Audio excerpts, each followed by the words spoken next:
विधानसभा अध्यक्ष राहुलजी नार्वेकर यांचा मंगळवेढा पंढरपूर मतदारसंघाचा दौरा।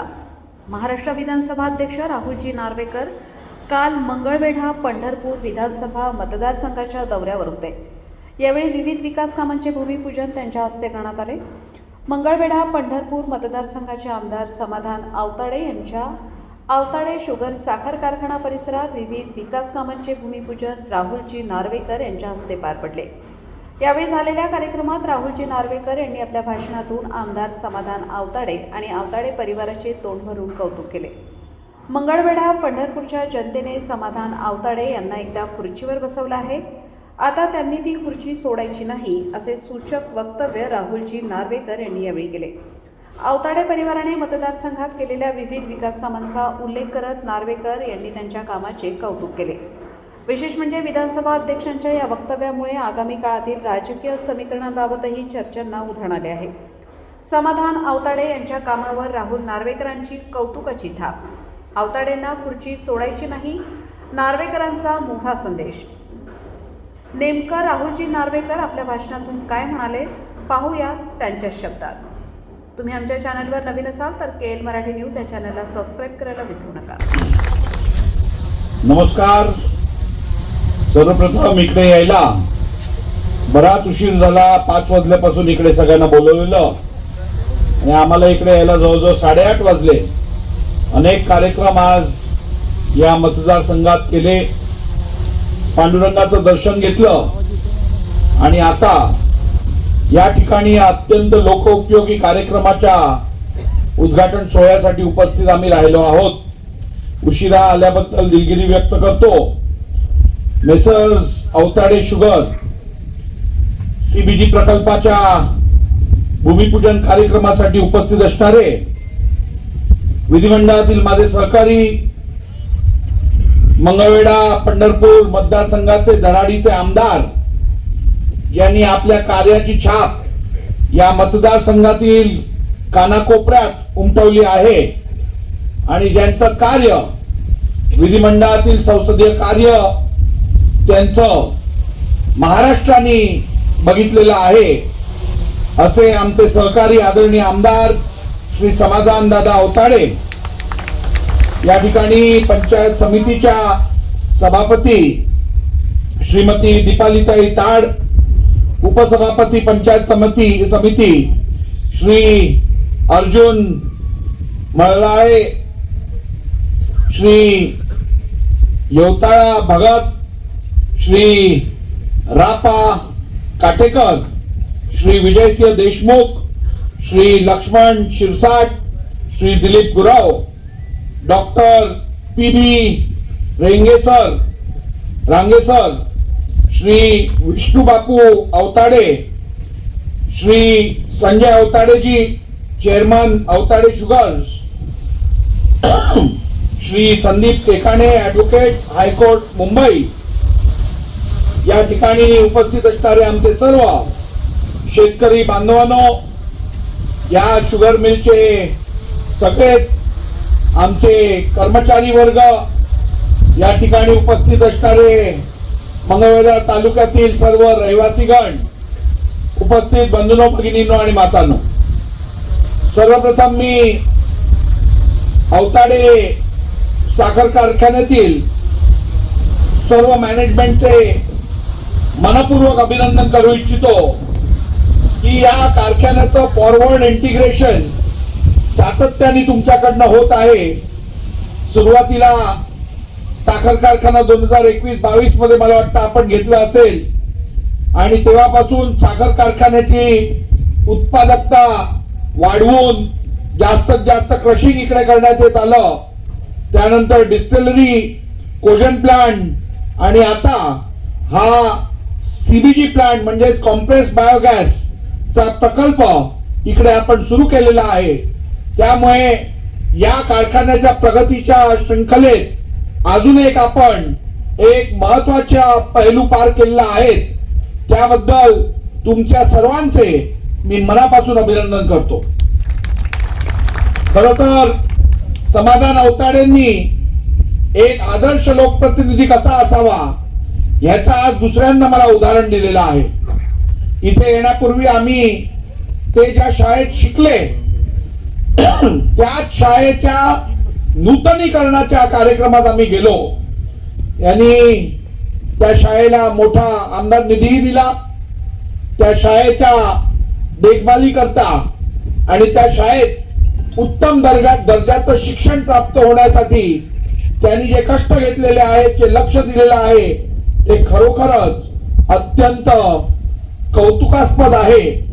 आणि एखादा लोकप्रतिनिधी एखाद्या शाळेत शिकून जातो, पण त्यानंतर पाठ फिरूनही गेल्यानंतर त्या शाळेकडे बघायची संधी त्याला प्राप्त होते नाही होत. परंतु आमच्या अवताडे साहेबांनी त्या शाळेकडे केवळ लक्ष दिलं नाही, तर त्या शाळेत अत्यंत गुणवंत विद्यार्थी शिकतील याची काळजी घेतलेली आहे. त्यामुळे कधीही आपल्यावर झालेले संस्कार न विसरता आपल्यावर केलेल्या उपकाराची परतफेड करण्याची त्यांची जी ही प्रथा आहे ती त्यांनी कायम ठेवली आणि या कार्यातून दाखवून दिली. त्याबद्दल या आदर्श लोकप्रतिनिधीचं मी मनापासून अभिनंदन करतो. महाराष्ट्राच्या देशात लोकप्रतिनिधींचे अनेक साखर कारखाने दिसून येतात, परंतु एखादा लोकप्रतिनिधी साखर कारखाना केवळ आपल्या मतदारसंघातील आपल्या विभागातील लोकांच्या कल्याणासाठी चालवणारा हा पहिला लोकप्रतिनिधी मी बघितला. तसं तर आमच्या अवताडे साहेबांचे व्यवसाय अनेक आहेत. कन्स्ट्रक्शन मध्ये, इन्फ्रास्ट्रक्चर डेव्हलपमेंट मध्ये, रिअल इस्टेट मध्ये, स्पिनिंग मध्ये त्यांनी चांगलं कार्य करून भरपूर मोठा उद्योग हा निर्माण केलेला आहे. त्यांना तर खरं साखर कारखाना किंवा या व्यवसायात पडण्याची काहीच गरज नव्हती, परंतु आपल्या लोकांना न्याय मिळवून देण्यासाठी, त्यांच्या ऊसाला योग्य दर मिळवून देण्यासाठी, त्यांना चांगलं उत्पन्न प्राप्त करून देण्यासाठी याच उद्दिष्टाने या लोकप्रतिनिधींनी हा कारखाना सुरू केलेला आहे. खरोखर हे एक राज्यातला उत्तम आदर्श आहे असं मला वाटतं. मी सहज त्यांच्यावर बोलत असताना या साखर कारखान्यासंदर्भातल्या व्यवसायाबद्दल थोडी माहिती घेतली. अत्यंत कठीण असा व्यवसाय आहे. हा व्यवसाय करत असताना आंतरराष्ट्रीय पातळीवरती याचे दर ठरत असतात आणि आंतरराष्ट्रीय परिस्थितीवरती या व्यवसायाचं फायदा नुकसान ठरत असतं. अशा परिस्थितीत अत्यंत कठीण व्यवसायात त्यांनी भाग घेऊन आपल्या विभागातील मतदारसंघातील शेतकऱ्याला न्याय द्यायचा प्रयत्न केलेला आहे. अशा परिस्थितीत जास्तीत जास्त फायदा शेतकऱ्याला होण्यासाठी त्यांनी फॉरवर्ड इंटिग्रेशन वेळोवेळी केलेला आहे. या ठिकाणी क्रशिंग नंतर त्यांनी कोजन असो किंवा मग डिस्टिलरी चालू करून या कारखान्यातून निघणाऱ्या प्रत्येक प्रोडक्ट आणि बाय प्रोडक्टचं कुठेही आपण फुकट घालवणार नाही आणि शेतकऱ्याच्या प्रत्येक उत्पादक वस्तूला आपण जास्तीत जास्त न्याय मिळवून देऊ. शेतकऱ्याची उन्नती आणि शेतकऱ्याला जास्तीत जास्त उत्पन्न कसं मिळवून देऊ याकडेच त्यांचं लक्ष राहिलेलं आहे. बांधवांनो, सीबीजी गॅस मधनं आज इकडे निश्चितपणे त्यांना शेतकऱ्यांचा फायदा होणार आहे. इकडे निसर्ग आणि पर्यावरण याचा पण आपल्याला इकडे फायदा होताना दिसणार आहे. शाश्वत कारखाना कसा असावा याचं उत्तम उदाहरण या प्रकल्पातून त्यांनी दाखवून दिलेलं आहे. या ठिकाणी या सीबीजीच्या बाय प्रोडक्ट मधनं सल्फरची निर्मिती होणार आहे आणि या सल्फर मधनं इकडे साखरेची कलर रंग अधिक बळकट करण्यासाठी आणि इतर कामांसाठी पण मला वाटतं या सल्फरचा वापर होणार आहे. तर अशा पद्धतीने जास्तीत जास्त पर्यावरणाला अत्यंत शोभणारा किंवा पर्यावरणासाठी उपयोगी ठरणारा हा प्रकल्प इकडे त्यांनी सुरू करायचा आज मानस घेतलेला आहे. आपल्या भाषणात त्यांनी सांगितलेलं आहे की कदाचित या प्रकल्पानंतर जशी जशी टेक्नॉलॉजी पुढे जात आहे त्याबरोबर त्यांनाही या कारखान्याला पुढे नेत असताना कदाचित पुढच्या काळात हायड्रोजनचा पण प्लांट तिकडे टाकायला आवश्यक होईल. मला खात्री आहे ते ज्या जिद्दीने आणि ज्या विचारातनं हा कारखाना चालवत आहेत त्यातून निश्चितपणे या कारखान्यात जास्तीत जास्त प्रगती होतच राहील आणि त्याबरोबर इकडच्या शेतकऱ्याची पण चांगली प्रगती होईल याची मला खात्री आहे. आदरणीय अवताळे साहेब माझ्या बरोबर सातत्याने गेले अनेक वर्ष हे विधिमंडळात कार्यरत आहेत. त्यांचं विधिमंडळाचं काम तुम्हा सर्वांनी जवळून बघितलेलं आहे. एकदा खुर्ची पकडली की सोडायचं नाव घेणार नाही असा आमचा लोकप्रतिनिधी आहे. आणि सोडायचं नाव ते घेत नाहीत, त्यांना खुर्ची आम्हीच सोडायला देत नाही. आणि त्यामुळे जसं मला सहकार्य करत एकदा खुर्चीवर बसले की मी त्यांना उठायला देत नाही, तसंच मंगळवेढा पंढरपूरची जनता आता या माणसाला कधी खुर्ची सोडायला देणार नाही याची मला खात्री आहे.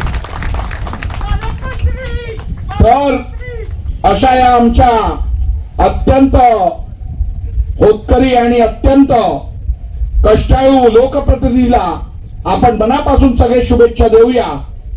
आज इकडनं आता आम्हाला मिरजेला पण एका कार्यक्रमासाठी जायचं आहे. उशीर बराच झालेला आहे. मला इच्छा असूनही आज जास्त काही इकडे बोलता येणार नाही, परंतु इकडे येण्यापूर्वी इथे आम्ही या पंढरपूरच्या देवभूमीत जाऊन पांडुरंगाचे दर्शन घेत या संपूर्ण परिसरात या मतदारसंघातील लोकांना उदंड आयुष्य लाभो, त्यांचं कल्याण हो ही प्रार्थना केलेली आहे. ईश्वर तुमची काळजी घेओ, पांडुरंगाची कृपा तुमच्या सदैव अशीच राहो आणि तुमच्या या स्वतःच्या हा कारखाना मी अवताडे ग्रुपचा मानत नाही. हा कारखाना हा मंगळवेढ्याच्या जनतेचा आहे असंच त्यांच्या कार्यातून दिसून येतं. त्यामुळे या कारखान्यातून तुमचं कल्याण नेहमी हो अशी मनोकामना व्यक्त करतो. मला इकडे आमंत्रित केलं आणि तुमचा हा सुंदर कारखाना बघायची संधी दिली त्याबद्दल मनापासून तुमचे आभार मानतो. खूप खूप धन्यवाद. जय हिंद, जय महाराष्ट्र.